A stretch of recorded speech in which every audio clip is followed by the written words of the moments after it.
usando as ferramentas que tem disponível. De modo geral, a arte, a cultura, seja a literária, seja a musical, seja outro tipo de arte, enfim, que possa atingir o mundo virtual, ela também está sendo modificada graças a essas novas tecnologias? Porque, por exemplo, a música, eu falei, por exemplo, música de qualidade, né? Os critérios das gravadoras nem sempre eram de qualidade.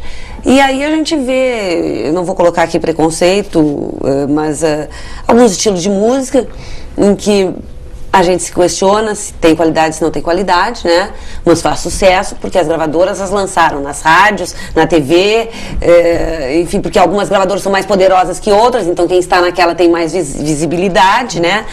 E a internet, por outro lado, ela está popularizando alguns artistas que não têm alcance nas gravadoras, por exemplo, no caso das músicas, mas também está popularizando outras coisas.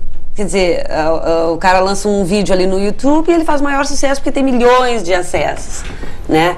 A própria arte está se modificando? Em que nível ela está se modificando e qual é a tendência? Para mim está ajudando no sentido assim das pessoas mostrarem mais os seus trabalhos. Eu não questiono jamais a questão da qualidade, porque eu falei que eu não sou crítico e o artista, a pessoa que produz, ela tem o dever ou vai sentir a necessidade de se melhorar a produção, seja na música, seja na literatura, enfim, porque o que define isso aí é a posteridade. Eu digo muito isso para as pessoas, olha, tem que produzir e né, claro, eu sou a favor extremamente do registro e tentar mostrar. Porque o que define é justamente isso, é a posteridade que vai dizer se o trabalho é bom ou não. E a pessoa, claro, como crítico, até porque isso aí vai fazer parte de um processo. O Gabriel falou a questão das gravadoras ali, uma coisa que eu ficava em dúvida quando eu comecei meus trabalhos, meus estudos, é de ficar na mão das editoras. E com esse estudo aqui eu demonstro que não é preciso isso, a pessoa não fica na mão das editoras. Por exemplo, a lei define até, por exemplo, se não está definido no contrato o número de edições, aquele número X de publicações, de exemplares, vale só para uma edição. Então, antigamente, quando eu comecei meus estudos, eu achava que a pessoa ficava, de certa forma, presa à editora. E não, ela tem liberdade. Inclusive, o próprio cadastro da Biblioteca Nacional tem lá todas as editoras. A Biblioteca Nacional, o site, tem um cadastro de editoras. Então, quer dizer, a pessoa produz, ela é dona do seu trabalho, registra dela. Ela continua sendo dona mesmo depois da primeira impressão? Não, continua, sempre continua. E aí o que acontece? Ela pode mandar para a editora que ela quiser. Ela não fica mais à mercê de um... Claro, existe o problema da negação, que eu também abordo na palestra. Porque poderíamos citar alguns exemplos aqui de obras que foram negadas várias vezes. Entendeu? Esse é um processo também tem que ser... trabalhado no autor a questão da negação. Tive colegas que já... Negação por parte da editora, entendeu? Claro, o ideal é procurar uma editora que seja afim com o trabalho. Mas por uma série de fatores é possível que não queira produzir, enfim, publicar. Mas é importante, como o músico hoje em dia não fica mais à mercê da gravadora, o escritor não necessariamente não fica à mercê da editora. Certo. E a questão da qualidade é isso. Eu não sou crítico literário, não faço qualquer... não sou eu que vou criticar a arte, ou vou dizer que é bonito, enfim, de qualidade ou não. É o público que vai dizer. Eu sou a favor da produção. Para mim, essa questão da internet facilita a produção, entendeu? A pessoa sente mais a vontade de escrever, enfim. E, claro, ela que deve... Eu também sou a favor, que eu abordo nas palestras, as oficinas literárias. Certo. A Unicinos lançou há algum tempo atrás, né? Até criou alguma polêmica, porque vem essa questão, pode-se ou não ensinar alguém a escrever? É uma velha... É uma velha discussão. O escritor nasce ou ele pode ser moldado, a questão do dom, né? Exatamente. Mas tem a oficina literária do Assis Brasil também, entendeu? Eu sou a favor de que a pessoa faça oficinas, façam trabalho, se envolvam com isso aí para aprender técnicas. Que é capacitação também, né? Isso, desenvolver técnicas. Até porque a produção é uma coisa interessante. São conhecidos também autores que têm dificuldades de produzir. O Exupéry também, nos trabalhos que eu fiz, nas minhas pesquisas, eu li que a esposa dele trancava ele num quarto e dizia que ele tinha que escrever X número de páginas por dia. Tem o Adams, não me lembro o primeiro nome dele agora, que escreveu o Guia do Mochileiro da... Douglas Adams? Acho que é esse. Eu tenho, claro, a palestra tem muitas informações, eu leio muito, então às vezes eu confundo algumas coisas, peço desculpas, né, mas... quantidade de informações. Mas as pessoas vão entender que a questão é que a gente joga algumas ideias, né, que as pessoas têm dificuldade de produção. Claro, a criação literária é penosa às vezes, a pessoa tem bloqueios, enfim, mas a internet para mim está sendo fantástica no sentido de assim, incentivando as pessoas a escrever. A produzir, se colocar ali, se colocar. Exatamente. Mesmo que vai ser colocado na internet, é passível de registro. Certo. Claro. Eu quero continuar, Cláudio, contigo e também com a opinião do Gabriel e do Luiz Felipe a respeito dessa modificação da arte pela internet, mas eu quero pedir uma paciência para o nosso primeiro intervalo e retornamos em seguidinho com outras palavras. Outras palavras. Outras palavras. Estamos retornando com o segundo bloco do Outras Palavras, hoje discutindo a questão dos direitos autorais. Estão conosco o Claudiomiro Ferreira, o Luiz Felipe Spinelli e o Gabriel Hernandes. Nós estávamos falando no final do primeiro bloco sobre o quanto a internet modifica a arte, a produção artística e cultural. O Claudiomiro estava falando a respeito dessa popularidade, dessa facilidade maior que as pessoas têm em colocar a sua produção na internet, né? Usando as novas tecnologias, vamos dizer, sejam elas quais forem, né? Ele tem que ficar mais... o produtor em si, ele tem que ficar mais atento, ele tem que ficar mais alegre com isso? Eu acho que mais alegre, porque justamente um dos problemas hoje em dia se mostrar, né?